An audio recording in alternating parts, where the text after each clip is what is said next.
السلام علیکم۔ مری میں اتنا ظلم کہ انسانیت بھی شرما گئی۔ ظالموں نے ظلم کی انتہا کر دی۔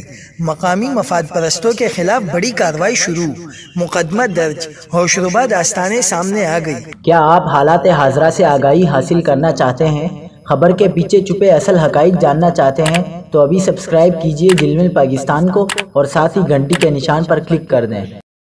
آپ کو بتاتے چلیں کہ سیاحوں سے زیادہ کرایہ لینے پر ایک ہوٹل کو سیل کر دیا گیا۔ سانحہ مری کے دوران برف پھینک کر سڑکیں بلاک کرنے والے افراد کے خلاف مقدمہ درج کر لیا گیا ہے۔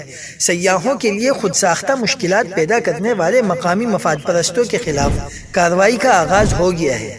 دشوار گزار راستوں پر رات کی تاریکی میں خود برف پھیلانے والے نامعلوم افراد کے خلاف مقدمہ درج۔ مقدمہ سیاحوں کو نکالنے میں مدد کے نام پر بلیک میل کر کے پیسے ہتھیانے کی دفعات کے تحت درج کیا گیا۔